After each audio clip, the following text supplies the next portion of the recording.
Well, there are less than 7 weeks to go to Christmas at this point when I'm speaking, and normally we'd be making our plans to come together with family, to sing carols, to do our traditions. It might be we had things in the diary, like a school nativity to go and watch. And yet some of things have been taken away from us. There's no children's nativities going on at school this year. Some things we're waiting on as to what our plans can be, and it can feel like a lot has been taken away, can't it? And yet we mustn't lose fact that there's so much we can still rejoice in and do this Christmas time. And it may be that this Christmas, God will reveal to us just more of the significance of the gift of Jesus to us this Christmas. At the Christmas time often brings with it, doesn't it, a great opportunity to invite others and point them to the hope of Jesus in a way that people aren't going to get offended at. And maybe we feel, oh no, we're not going to be able to do that this Christmas. It's been taken away from us. But in us struggling to plan, do you know who it's not difficult for? It's not difficult for God. He can do immeasurably more than all we ask or imagine. And it might be this year He's enabled us to get a greater connection with our neighbours. And it might be with restrictions, they've got less on, they're less busy than the usual busyness of Christmas, and are more open to being pointed to hope that God can do great things this Christmas in spite of the restrictions.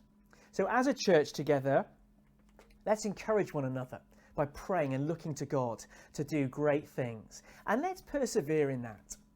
I'm always really encouraged by the story of the lady that I've told before, that I've got from someone else, where she invited her neighbour 14 years running to a carol service, and they said no 14 times.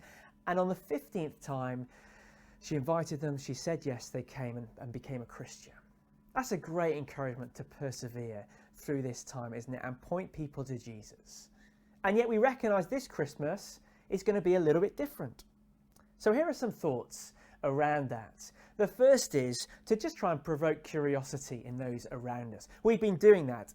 As our family, we put up Easter Means Hope at Easter time. We did Jesus is the Light of the World at Halloween. There'll be opportunity to do that at Christmas. And it might be there's a national thing going on that we can be part of, and if not, we'll come up with our own to do as a church. And just think of other ways we might be able to stimulate curiosity in others. There's also connection.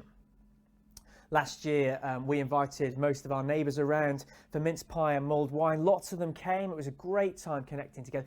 We're not going to be able to do that this year. We've got to think of different ways to connect with our neighbours, and that will depend on what the restrictions are come December. But let's be thinking about that. It might be that a Christmas card this year written with, pertinent words takes on new meaning to be able to connect with others. So there's curiosity, there's connection. We're going with the C's. And then there's carols. And when I'm talking about carols, I guess I'm referring to the things the kind of carol services we might put on where we're explicitly more pointing people to Jesus. Our carols by candlelight, that's going to be online service, so that definitely can go ahead. How we make the most of the opportunity will depend on the restrictions. Certainly a link can go out to others. It might be that we can, if the restrictions allow, watch it with somebody else and make the connection that way in the most of the opportunity. So that's one of the things that's going to be happening. Also, there's going to be an all-age carol service. And our hope with this is that restrictions will allow us to open up the Westbury Centre and people come in together as families. Now, it might be we can't do that. So some of it we're going to plan to do as a pre-record, but plan other bits to be live and interactive. And if it has to be, restrictions mean it has to be entirely recorded, we will do that. And again, try and make the most of the opportunities through that. There's going to be a great opportunity as well on Christmas Day to come together. It will happen on Zoom, not as early as normal. And also, well, I guess you don't even need to get out of the house. Do get dressed though for it and come and rejoice in the gift of our Saviour. And that's open to all to come and join us in that way. Now, as well as thinking about doing things differently, one of the things we've done is we've ordered on bulk a leaflet, Christmas Hope in a COVID World, and we're going to be sending, I think, 10 to each household, encouraging you to think and pray through how you might make the most of the opportunity of giving that leaflet, maybe to a neighbour, maybe to a friend, maybe to a family member, maybe putting it in a Christmas card that we get the good news of Jesus out. And then also we're thinking about how to follow things up after Christmas. And so the plan is to run Christianity Explored on Zoom in early January. And with all of these things, you're going to get the details. The publicity will come out. We're also going to deliver it around the Myton and Westbury areas. If you're able to come and help, just taking a walk, delivering things, then please get in touch and let us know that. But let's at this point be seeking to make the most of the opportunities as we look to God to do great things through this. We're still awaiting some things as to what the plans will look like. We don't know whether we'll be able to go out carol singing or not. Some of our care for one another. What will Christmas Day look like? We don't want anyone to be left on their own.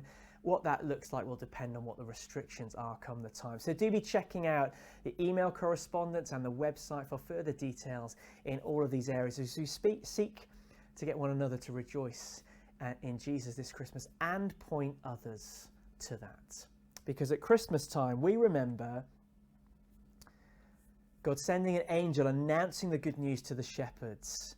I bring you good news that will cause great joy for all the people. Today in the town of David, a Saviour has been born to you. That first Christmas, God sent an angel, a miraculous, powerful work to get the message out. And let's be looking to him to miraculously, amazingly be getting that message out, both to our own hearts and to others this Christmas time. Thanks for listening, and let's keep praying that God will do great things this Christmas.